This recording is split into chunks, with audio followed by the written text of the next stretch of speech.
And when the lender got crushed, I got killed. And by 2008, I'd had all that monkey on my back I wanted. So I swore off institutional money. Because when the institutions, everything's good and they've got money, it's more scalable. But when it's not good, and when there's really blood in the streets and you can really rock and roll, the institutions don't have money, or they won't lend it, or they can't lend it. By the way, the banker that's your buddy ain't your buddy when things are bad, because he ain't making the decisions anymore. Tim is one of the most authentic and genuine people I've ever met. I sincerely believe he's coming from a position of giving, and that means a lot. You're going to make huge progress. Welcome everybody to today's Capital Raising Show. I'm your host, 𝗘𝗱𝗱𝗶𝗲, and today I have a very special guest on the line with us. Super special because I've known Eddie Speed for a long time now. He is just an absolute expert, a master when it comes to note investing, seller financing, and he is a wealth amount of information, wealth amount of knowledge, wisdom. He's been doing this since 1980 when I was still just a kid.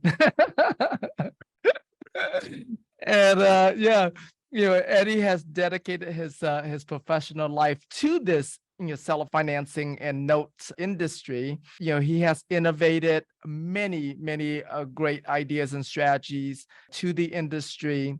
And Eddie founded Note School, which is a highly recognized training company specialized in teaching of buying both performing and non-performing notes. He is the owner and president of Colonial Funding Group, which acquires and brokers discounted real estate secured notes.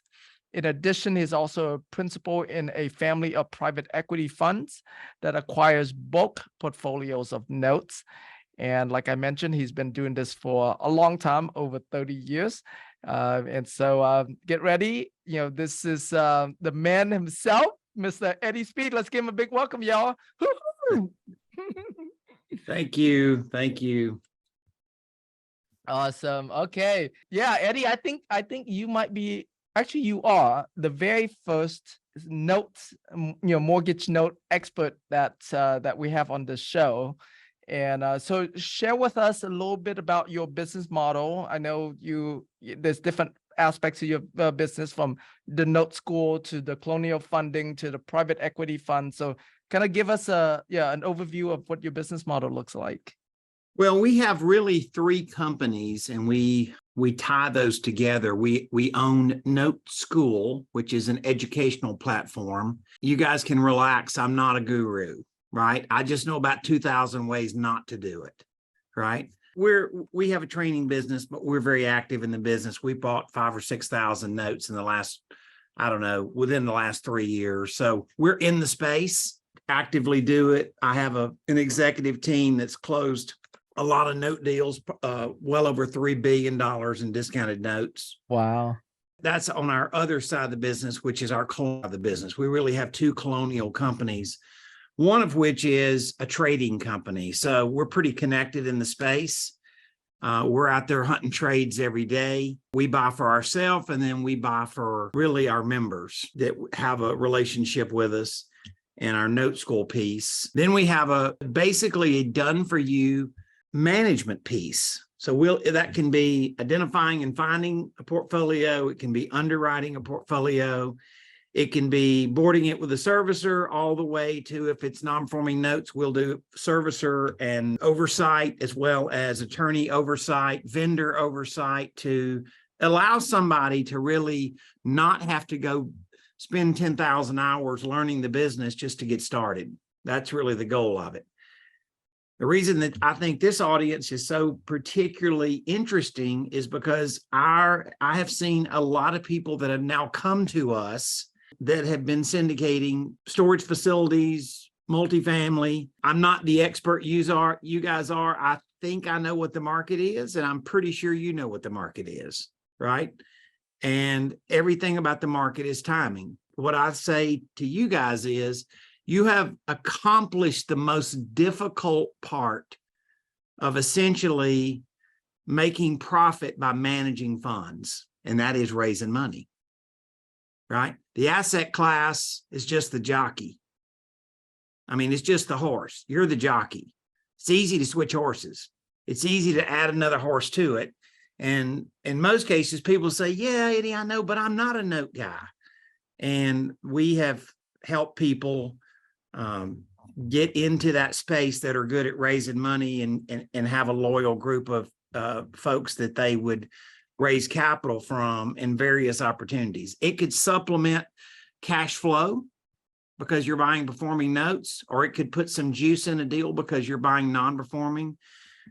We're sort of uniquely positioned in the market in a few areas, one of which is if you talk to people at the moment, and this is on the resi side, I don't believe it's time to buy defaulted assets on the commercial side yet.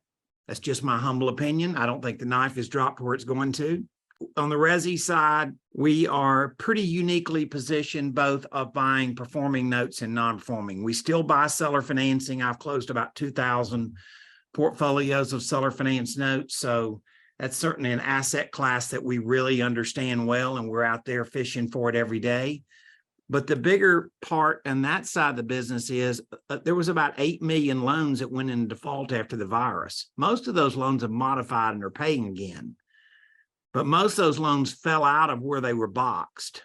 And so they're now called RPLs, reperforming loans. And as the banks are cleaning up their balance sheets, they're selling those assets. Most of those assets get sold to big firms, and those big firms are securitizing them. And I know there's some guys on here that completely understand that. If they're missing a closing statement when it's sold 16 years ago, it falls out of the securitization. So it's when they say document deficiencies, it's not like there's not a note. It's not like there's not a security agreement. But there, a lot of times these assets get kicked out for document deficiency. So there's a kind of a sub trade there, and those can be some fairly large trades. I've helped people work on trades of at least 1,000 assets like that. Wow. So, and then of course the non-performing loan side, we are particularly fairly connected in the reverse mortgage space. I have a friend that manages about 60% of the market. They're the biggest out there. The reverse mortgage banks, they don't want to sell this paper because they're going to lose money. Because if you don't get the insurance claim, you're not going to make profit on a reverse mortgage. But the problem is Fannie and FHA have gotten really, really tough. If you guys have seen agency buybacks, in Fannie Freddie, there was an article that was out, just in the last few days. The agency buybacks on Fannie Freddie residential paper is up 800%. Wow. So they don't want to pay claims, and we know the deal, right? There's some uniqueness to reverse mortgages. I would say at the end of the day, when you understand like what is a real default, what is a default you can live with it within a reverse mortgage probably is a key to it. Okay. So before we get too deep into the whole mortgage war, because it's foreign to a lot of us here on this call, because we're so used to the hard, the property side of the business. So if you can share with us, what is the main differences between the property side versus the paper side, and what had you choose to go in on the paper side versus the hard asset side? Well, I started in the business in 1980. I was 20 years old. So I was just introduced into the discount note buying business. That was just the rock I fell on. But I've done a lot of it through the years. And there's times that I've been deeply involved in defaulted loans, and there's times that there was no defaulted loans and I wasn't deeply involved. I've done a lot of seller financing, and then that one thing led me to another. And then all of a sudden there's the institutional originated loans. And so once again, sometimes they have discounted loans that are performing notes, and sometimes there's none available, right? So this is my 43rd year in the business. This is my sixth real estate cycle. So you asked me when I've done what I've done, and it's just that I've kind of developed a saying, and it may be somewhat corny, but it's probably absolutely a truth. It is better to do the average thing in the right market than the perfect thing in the wrong market. Yep. And so my note inventory is up 4 or 5 times what it was a year and a half ago. Wow. So basically, when the banks are in a strain, it's good for the discount note business. If you ask me, the common thread that I've always seen is that. And we've been knowing it's coming. We scrape a lot of data about your industry because, quite honestly, we're trying to figure out, 2 things. Where's the money going? Right? They're not closing near as many deals. So the money's got to be going somewhere, or it should be going somewhere. Mm-hmm. And the second thing is, we will be opportunistic in the commercial side of the business when the market is the right space for that. There's a good bit of residential mortgages, and right now we've been more heavily into performing, but we are seeing a cycle at the moment where we're going about 50-50. That has not been the case all year. We've done probably 8 performing notes to 2 non-performing. There's 2 million residential mortgages not paying. Give us a comparison. What does that mean? So if we were to go back into the last market cycle as an example, this is not 2008, right? Okay. There was 10 million delinquent mortgages in 2008. Gotcha.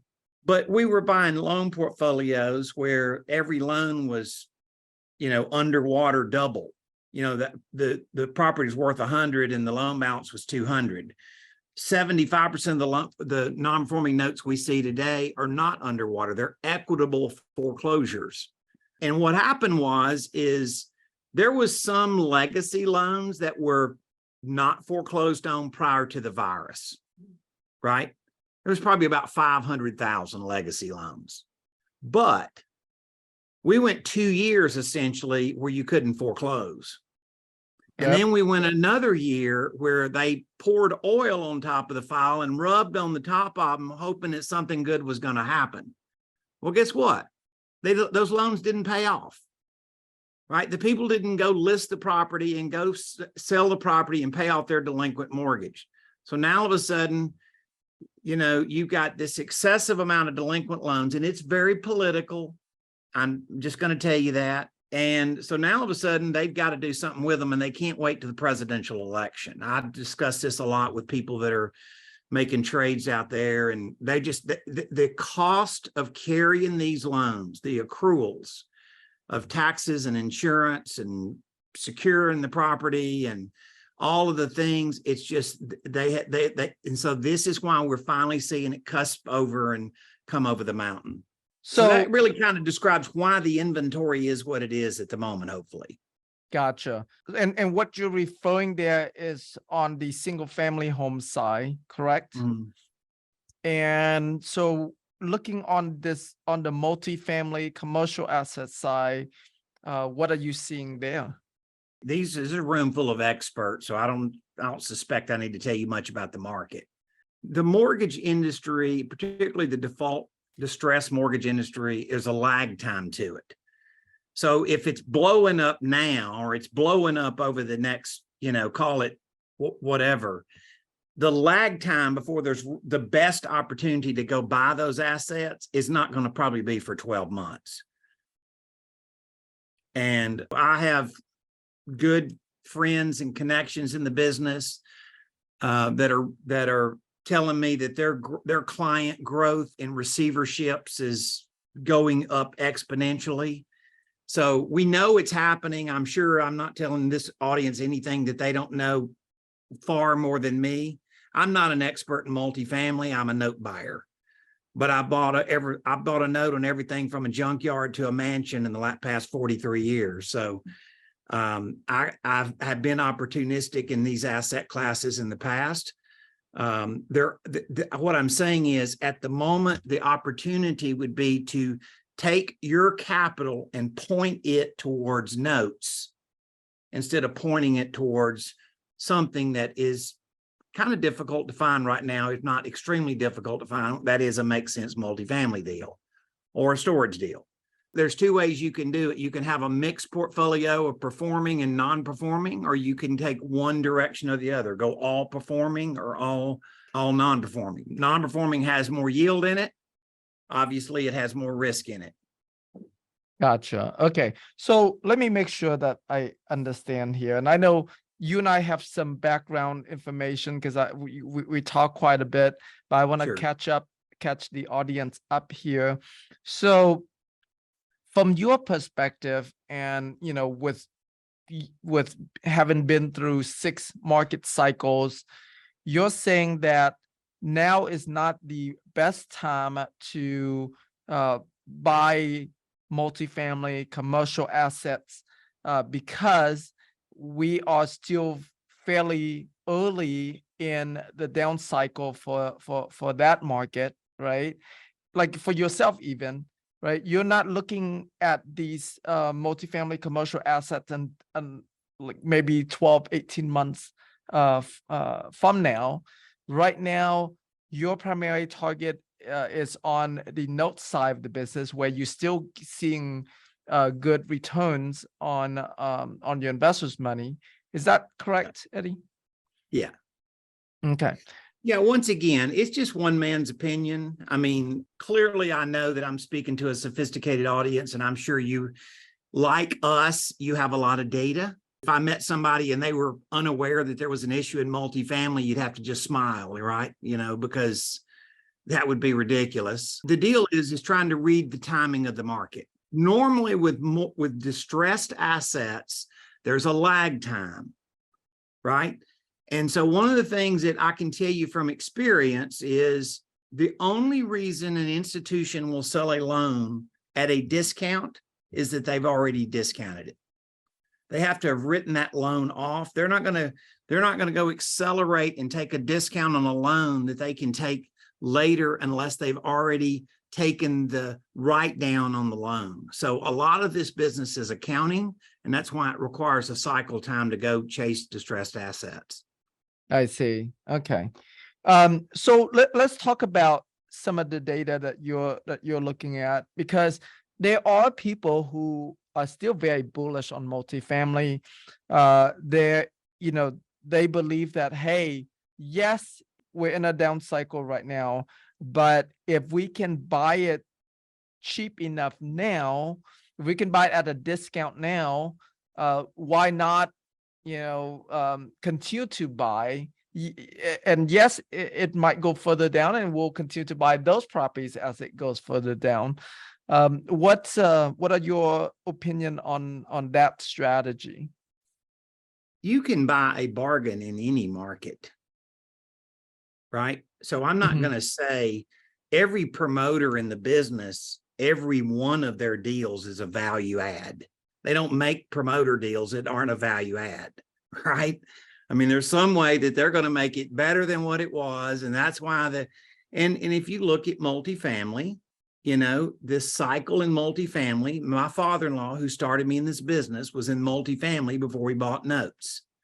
So I've been around it a day or two myself, not to the level that some of you guys have, but I've certainly been around it. Multifamily tends to go from a good operator to a bad operator. The bad operator makes a mess out of it. The good operator comes in and is opportunistic and buys it. He raises up all the numbers and does a really good job, and then he sells it to a promoter who's a bad operator, and boom, boom, boom. Am I right, David? Am I right about this?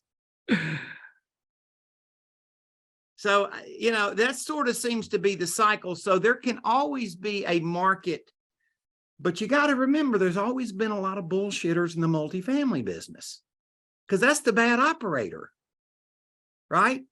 And am I right, David? They've been around forever. They didn't just start. There can be a really good market, but there's too much data out there that says the market hasn't hit the stress levels yet. It's just, you can read the TREP reports. You can read, the Fannie Freddie reports. Like you guys know, 2 biggest non-bank lenders have exited the market in the last 60 days.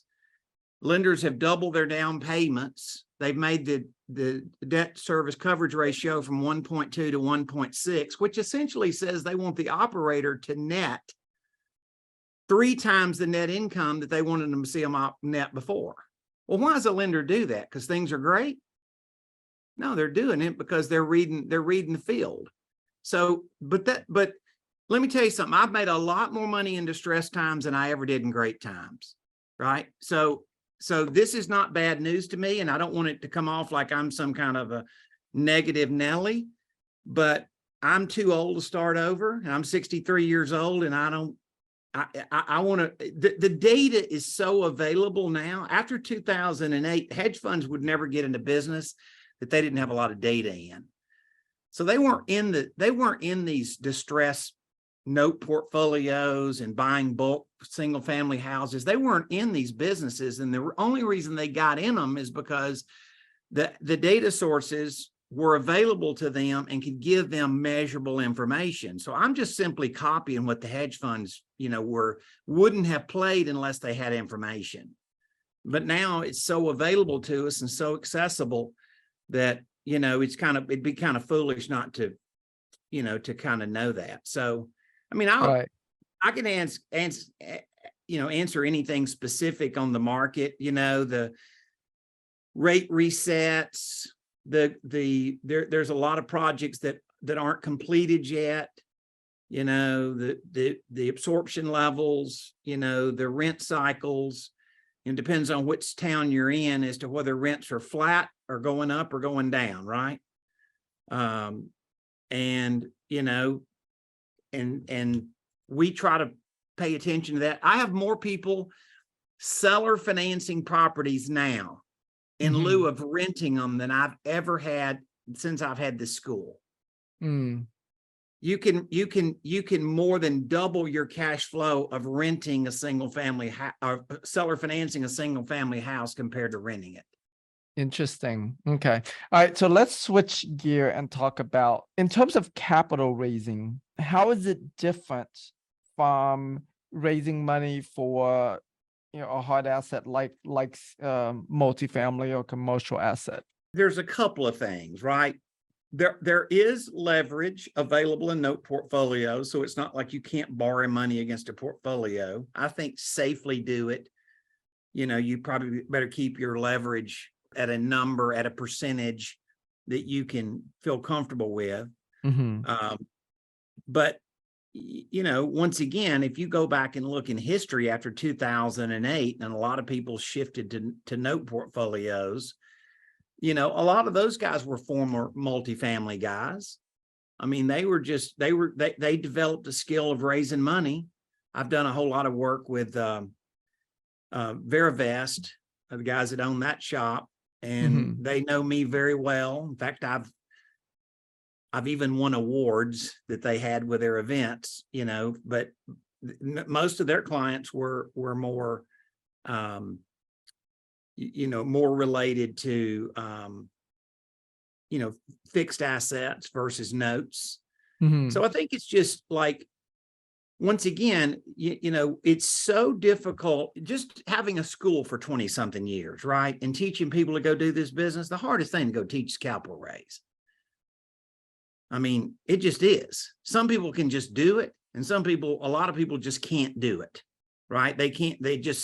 So if this group has accomplished that, if that's the monster you've been able to slay, then switching asset classes or considering moving into other asset classes is not really the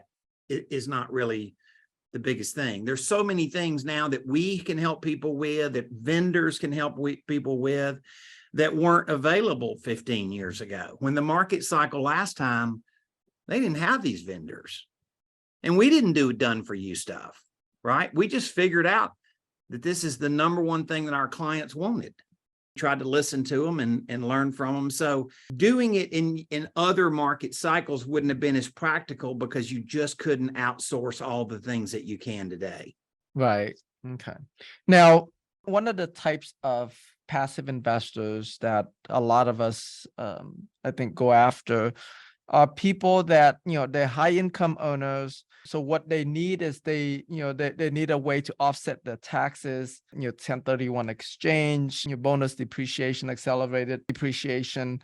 You're not able to do those things in notes. Is that correct? No, you can't.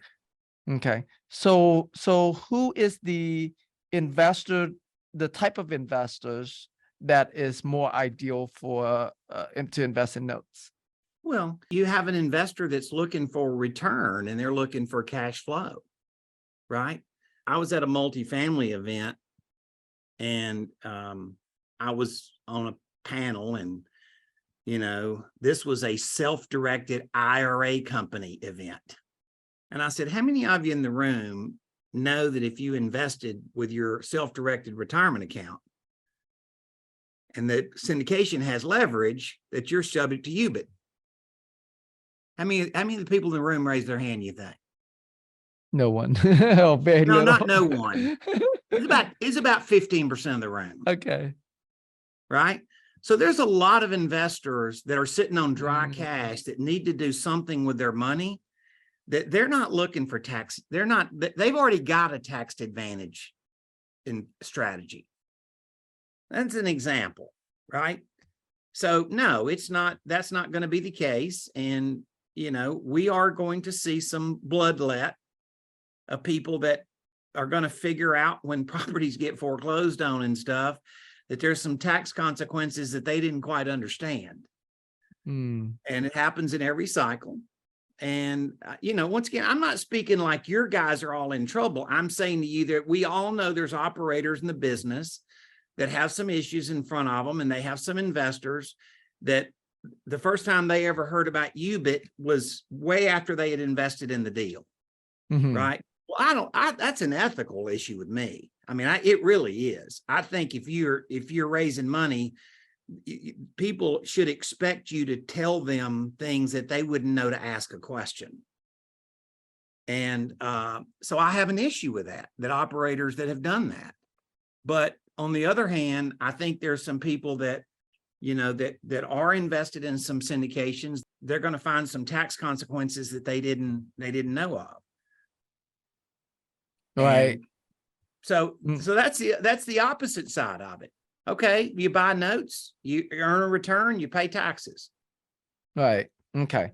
So let me kind of summarize it up a little bit. So it sounds like, depending on the investor profile that you have and, where the money is coming from, the money is coming from their own, the active income, that money can go into a fixed asset, so that way they can take advantage of the depreciation there.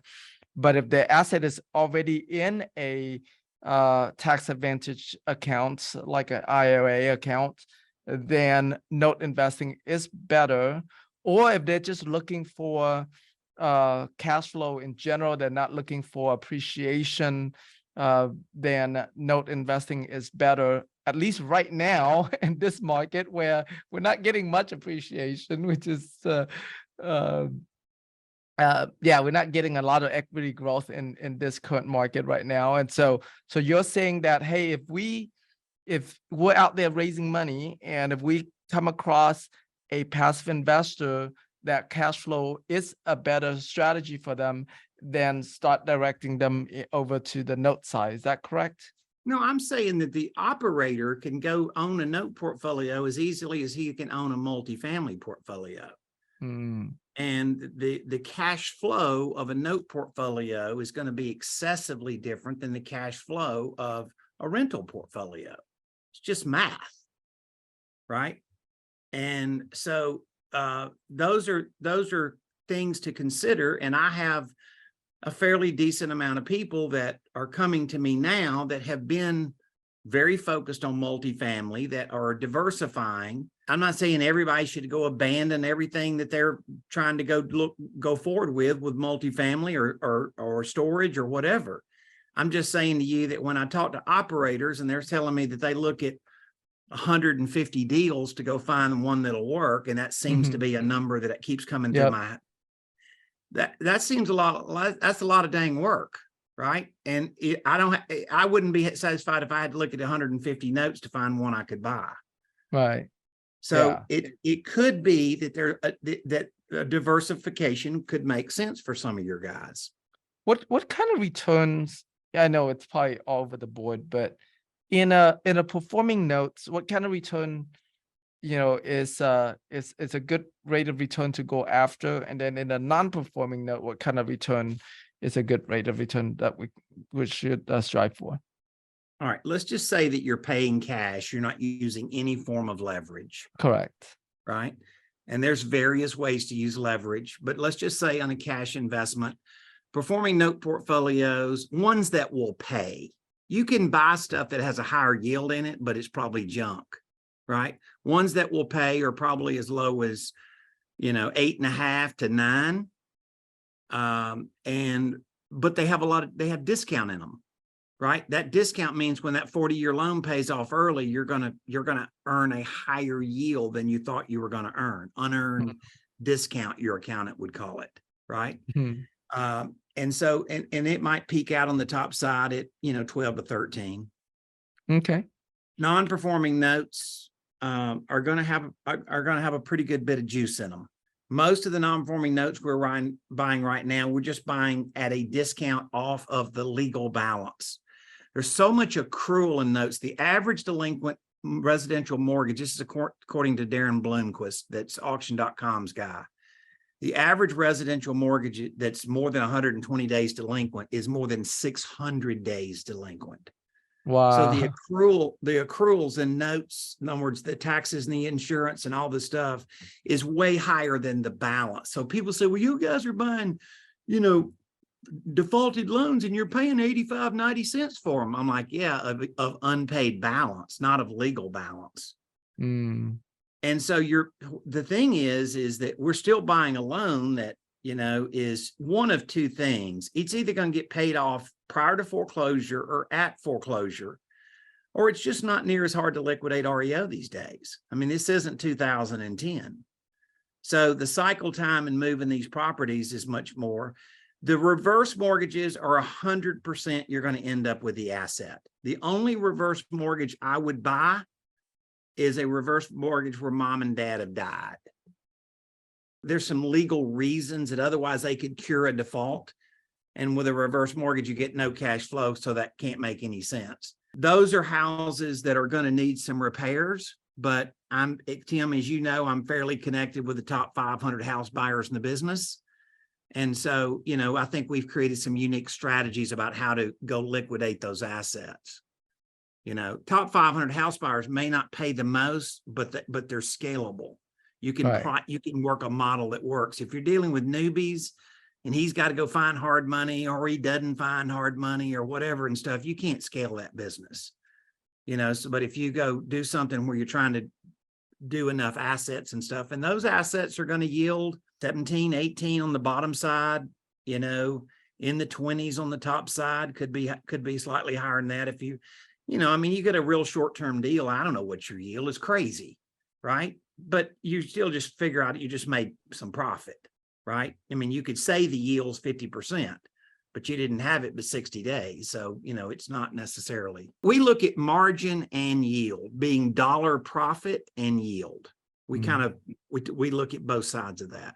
Gotcha. Eddie, I know like in your career, you have raised a ton of money, probably over $1 billion worth of money for these notes. If you were to look at your, all the passive investors that you have raised money from, give us an insight into who they are, what type of person they are, how much money they typically have to invest with, create like an avatar of the investors that would be ideal for these note deals. Anybody that was looking to buy rental properties 2 years ago, that's my guy right now. I don't care if he's a dentist. I don't care if he's a KW realtor. I don't care, anybody was buying rent houses 2 years ago. I can pretty much tell you the math ain't going to work today. And so that's why I said I have a training business, but I'm not looking for the flat bill house flipper. You know, I'm looking for people that have investable capital, and they're probably north of 50 years old. They're probably not satisfied with where they're at with their retirement account. That's the average investor that probably comes into our school and that we help go buy assets probably has 400 grand to invest, probably average. I train a few people like Brett Tanner, who I see my guy is a KW guy. He knows Brett. I'm Brett's note guy. I'm that guy. So I train some hot shots in the business that have a lot of horsepower. And, you know, and I see that there's probably a lot of guys in this group that's like that. What we're trying to do is give you guys a compression of time. If what we're saying makes sense. I didn't come here to criticize your industry today. I had nothing to do with any of the issues, good or bad, right? I'm just an old note guy that's been around a long time, and I'm fairly connected, and we've figured out some things to give people a compression of time. Right. So these investors you mentioned, you're talking about them owning the actual note, correct? What about if, you know, like us, we create a fund, buy a portfolio of notes? Who is the avatar that we need to target? You know, same guy. Anybody was looking to buy a rent house 2 years ago, the math ain't working right now. That's your guy. Okay. I know who my customer is, and my customer is the same guy that's going to invest in your fund, right? I helped David Phelps' dentist. Okay. What do you think they were doing 2 years ago? Yeah. Buying They were rentals. buying turnkey rentals. Right? Yeah. Well, now guess what? The calculator won't work. It's just the market. Like I'm not being flippant about it. I'm just saying, you know, if you understand your customer's problem, you're a lot more likely to understand how to solve it. Right. Right. And so I understand my customer's problem. I strongly suggest that you guys probably do. I think that the volume is down in your business, and there's probably more investable capital trying to find a home, because you were competing with rent houses 2 years ago, and you're probably not today. That's my guess. I don't know how you guys feel about that. Maybe you're seeing things differently, but I kind of think that's what it is. Right. I know you've been an educator for a long time. I'm curious, like before you became an educator, how did you find, note investors? Like what are some of the channels of marketing that you did to find those note investors? Well, let me say this. I've bought 50,000 notes, right? Most of the 50,000 notes I've done, I funded with institutional money. I was the biggest seller of seller financing to anybody that ever played in that space, whether it was Associates or Bayview or Metropolitan, like all of those. I mean, my office is full of ex-employees of those companies, right? But the answer is, when the lender got crushed, I got killed.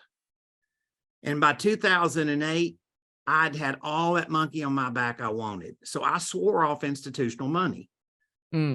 Because when the institutions, everything's good and they've got money, it's more scalable. But when it's not good, and when there's really blood in the streets and you can really rock and roll, the institutions don't have money, or they won't lend it, or they can't lend it. By the way, the banker that's your buddy ain't your buddy when things are bad, because he ain't making the decisions anymore. These old guys with gray hair know what I'm talking about. It's not that he's a bad guy. He just can't make a decision anymore. Right. And so I have switched my life from 2008 till to now. And, I still make some institutional trades. I mean, we're fairly connected in the business. I don't really like brokering notes, to be honest with you, but I do it as a way to pay overhead. Right.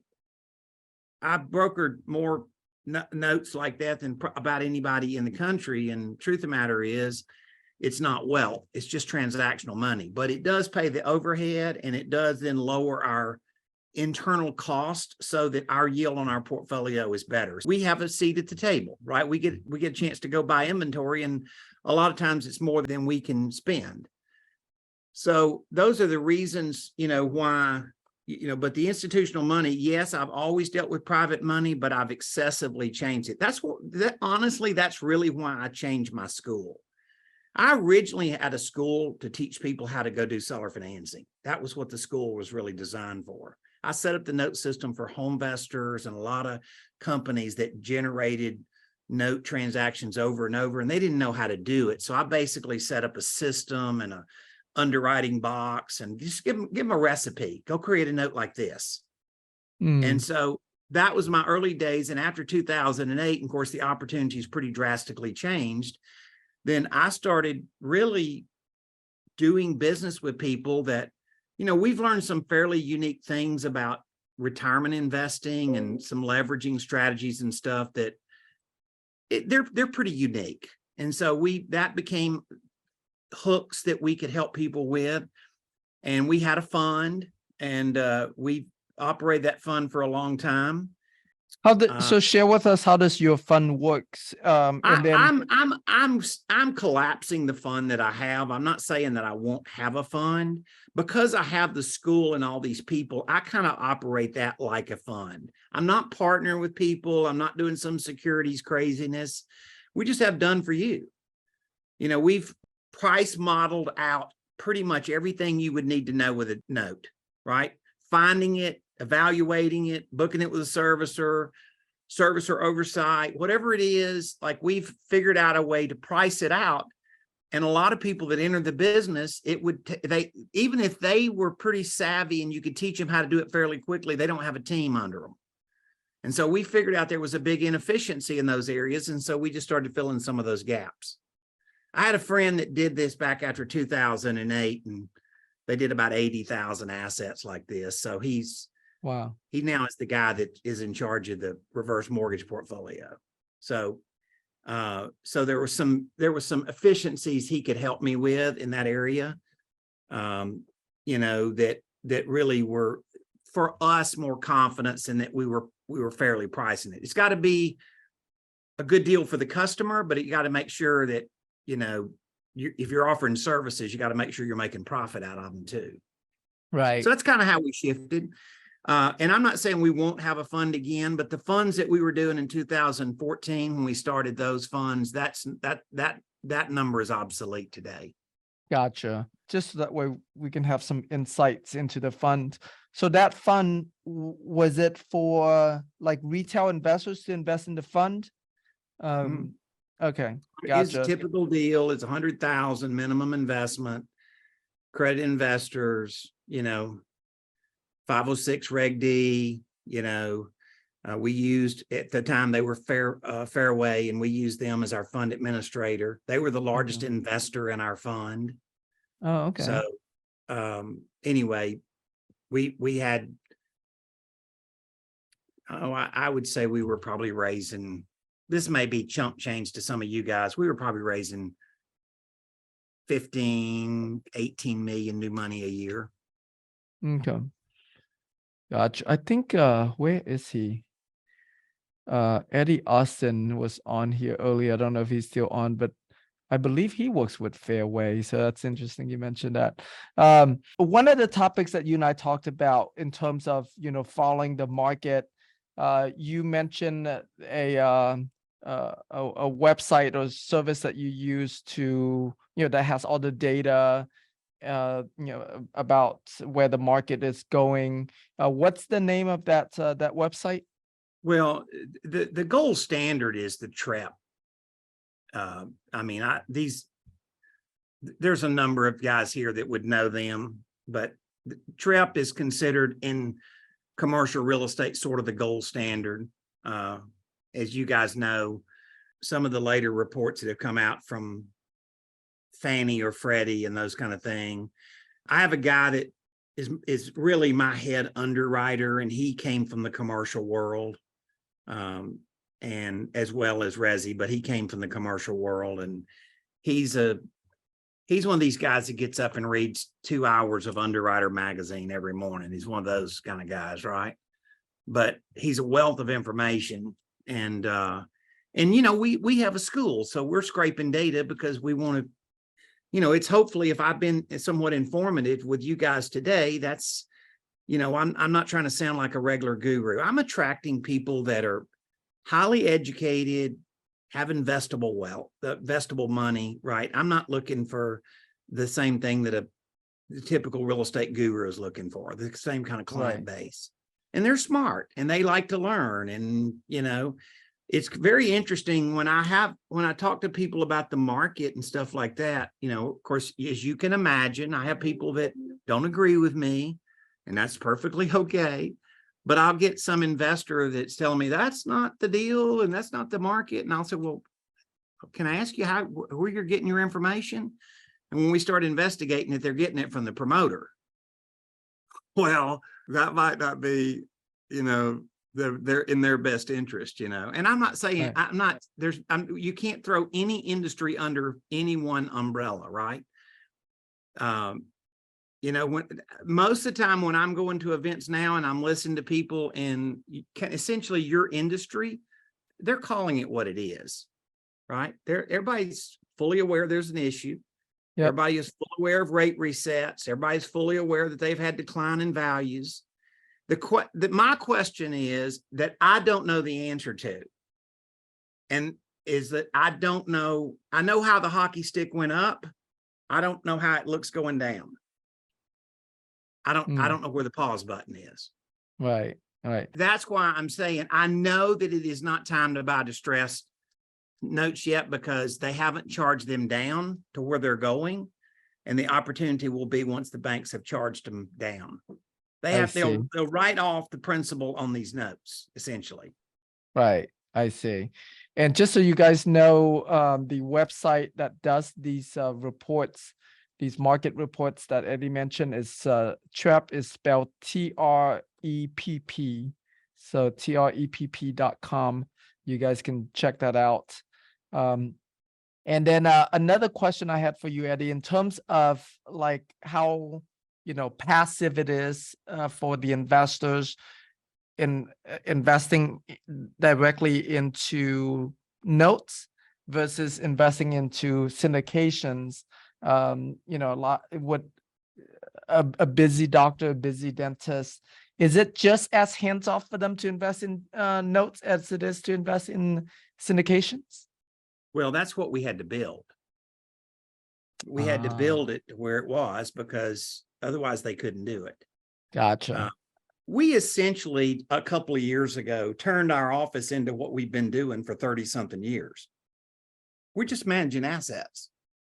It's just a unique skill set in managing notes and understanding the vendors and what are proper expectations and industry standards and who's the good vendor and the bad vendor. It's the same exact thing that you guys do. It's not brain surgery, right? Right. And, you know, the longer you do it, the more you hopefully learn how to vet vendors and how to set measures in place. And if you need to make a change, you make it quicker and all those things. The note industry has essentially vendor sources that can do things today that's excessively different than it would have been in 2005. I mean, like 2005, you just had to own a shop. Right. Gotcha. All right. All right, Eddie, it's been an honor, a pleasure to interview you today. If the folks on the line listening in, you know, wants to reach out to you, connect with you, learn from you, where would you like to send them? I've got a little master class that is kind of waterfall of, you know, notes and leveraging strategies and retirements and that kind of thing. It's not terribly long. It's a couple of hours. It's probably about half of us just trying to take questions and stuff, and half of it is just pure training of going through it. It's pretty solid. I mean, if I were speaking at, you know, a Keller Williams, top 100 Keller Williams agents in the country, it's the exact same class I'd send them to. So it's, you know, it's probably an appropriate thing.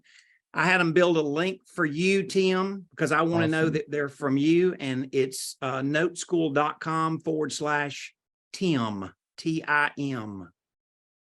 Awesome. I And- appreciate that, Eddie. And you know, it's kind of a measure. If people like it, then they go forward. If they, this isn't something that's of interest to them, then they can hopefully kind of figure it out. But I would say most of you guys, there would be opportunities in most every situation. Not exactly all the same, but I would suspect as connected as you guys are, there would be opportunities. Awesome. Thank you. Okay. Eddie, thank you so much for doing this interview with me today. I really appreciate you. You're always such a wealth amount of wisdom and knowledge. Thank you so much for being on with us today.